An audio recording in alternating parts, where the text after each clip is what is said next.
A continuación, la conferencia Selección de personal, a cargo de los conferencistas Lourdes Carrascal Flores, Cristian Ramos Chávez. ¿Pueden continuar?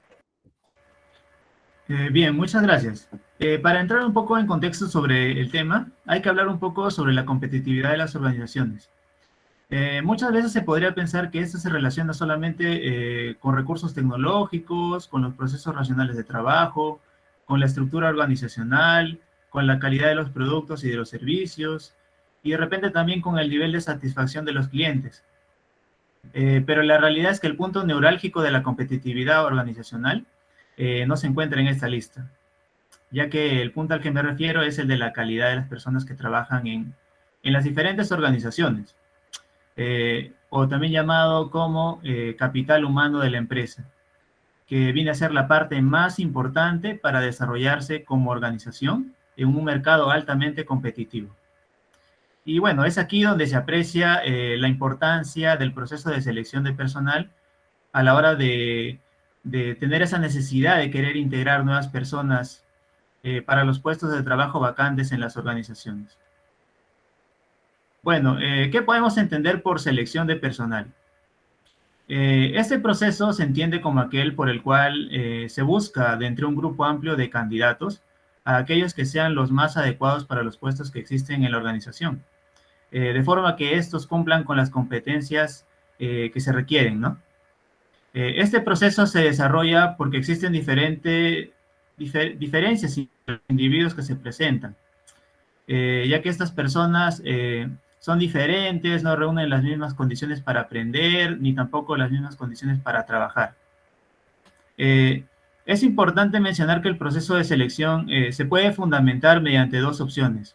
Una se basa en el puesto que será cubierto netamente y la otra en las competencias que serán captadas. Es decir, por un lado en los datos e información respecto al puesto a cubrir y por el otro en función a las competencias que se necesitan en ese momento. Y como podemos intuir, el proceso de selección es un proceso de comparación, básicamente, en el que podemos tener tres escenarios. Pero para hablar de ellos, primero se necesitan definir dos variables, X y Y. A la primera, que va a ser X, la vamos a denominar como que vienen a ser los requisitos del puesto a cubrir.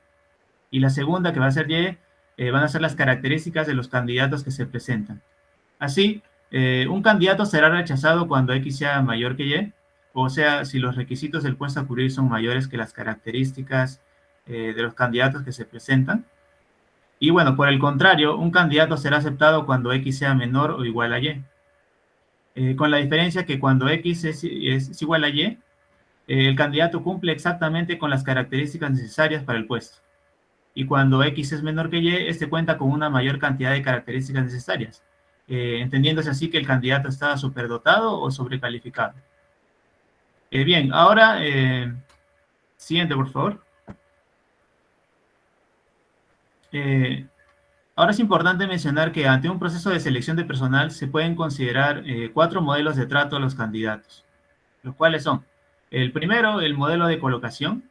En este escenario, básicamente, hay un solo candidato y una sola vacante que podrá ocupar, ¿no?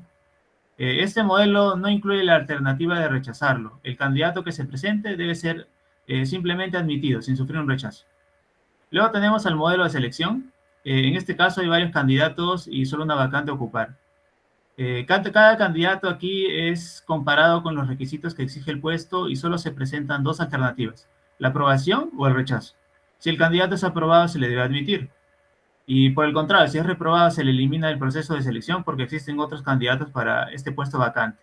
Y claro, y como se entiende, solo uno de ellos podrá ocuparlo.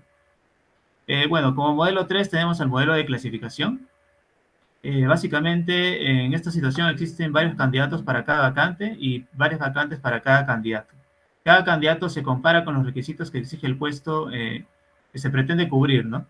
Entonces se presentan dos alternativas para el candidato: ser aprobado o rechazado para ese puesto. Si es aprobado, entonces se le admite, y si es rechazado, se le compara con los requisitos de otros puestos que también se pretenden cubrir, hasta que se agoten los puestos vacantes y las alternativas restantes. Y bueno, por último tenemos el modelo de valor agregado. Este modelo es diferente porque va más allá de la simple comparación con el puesto que será ocupado. Y se enfoca básicamente en el abastecimiento y la provisión de competencias a la organización. Cada candidato será visto por las organizaciones en base a sus competencias individuales que posee, ¿no?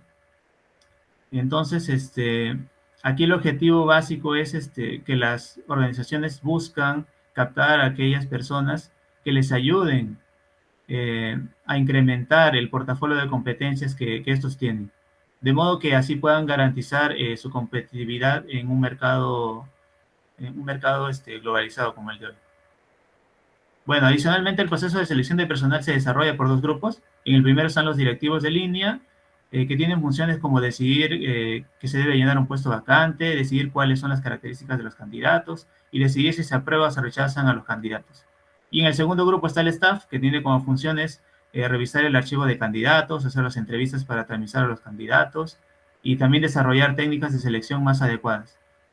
Y bueno, hay que mencionar que solo mediante el trabajo colaborativo de ambos grupos se logrará realizar un adecuado proceso de selección de personal en las organizaciones que lo requieren. Bien, a continuación doy paso a mi compañera. Sí, bueno, vamos a hablar ahora sobre las técnicas de selección. Estas técnicas permiten rastrear las características personales del candidato por medio de muestras de su comportamiento. Se agrupan en 5 categorías: entrevista de selección, pruebas de conocimientos o capacidades, pruebas psicológicas, pruebas de personalidad y técnicas de simulación. La entrevista de selección es la técnica más utilizada.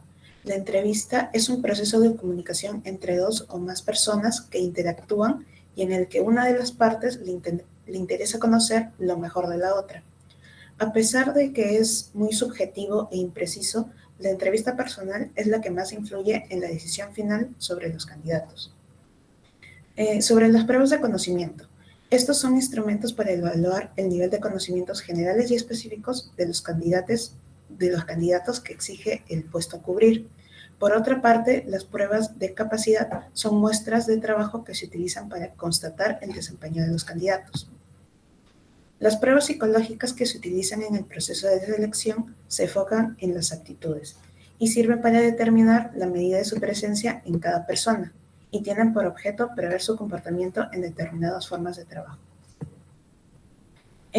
Dentro de estas pruebas psicológicas tenemos la teoría multifactorial de Thurston, que según este enfoque, la estructura mental de las personas la constituye un número de factores relativamente independientes, en donde cada uno es responsable de cierta actitud.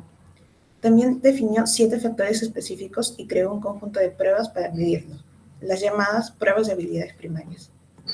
También tenemos las múltiples inteligencias de Gardner, que desarrolló una teoría de múltiples inteligencias para facilitar el trabajo de la orientación y la selección profesional. Su teoría parte del supuesto de que las personas tienen 7 tipos diferentes de inteligencia y que cada una de ellas determina ciertas habilidades específicas. Seguimos con las pruebas de personalidad, que revelan ciertos aspectos de las características superficiales de las personas, como los determinados por el carácter y los determinados por el temperamento. Luego tenemos las técnicas de simulación, que son técnicas de dinámica de grupo. Se usan como un complemento del diagnóstico, en donde el candidato es sometido a una situación en la que se dramatiza algún evento relacionado con el papel que desempeñará en la organización. Bien, la selección de personal es una secuencia de etapas o fases por las que deben pasar los candidatos. El proceso de selección utiliza una combinación de varias técnicas y múltiples procedimientos, los que varían de acuerdo con el perfil y la complejidad del puesto a ocupar. Sobre la evaluación de los resultados, este proceso de selección debe ser eficiente y eficaz. La eficiencia reside en hacer correctamente las cosas y la eficacia reside en obtener resultados y alcanzar objetivos. Muchas organizaciones utilizan el cociente de selección para obtener una estimación general de la eficacia del proceso de suministro, la cual se puede hallar con la siguiente fórmula: el número de candidatos admitidos entre el número de candidatos examinados, todo multiplicado por 100. En general, el cociente de selección sufre alteraciones provocadas por la situación de la oferta y la demanda en el mercado de recursos humanos. En conclusión, el proceso de selección de personal debe ser adaptable, ágil y flexible. Además, es necesario que los gerentes de línea y sus equipos se involucren en este proceso para ayudar a seleccionar a las personas. Lo importante es siempre sumar talento humano a la organización y dotarla de las competencias esenciales que se necesitan. Gracias, eso sería todo por nuestra parte. ¿Alguna pregunta a los expositores? Sí, yo tengo una pregunta. ¿Cuáles son las características personales principales con las que debe contar un candidato que postula un puesto de trabajo? Sí, las características más importantes con las que debe contar un candidato son básicamente el liderazgo, la comunicación eficiente, la facilidad para desarrollar relaciones interpersonales, también la motivación, el enfoque en los resultados, el trabajo en equipo, que tenga una visión sistémica e integral y que esté apoyado en valores. Básicamente eso sería. ¿Alguna otra pregunta? Sí, yo tengo otra pregunta. ¿Cuál es la diferencia entre el reclutamiento y el selección de personal? Bueno, a veces pueden ser mal empleados como sinónimos, pero en realidad son dos etapas de un mismo proceso.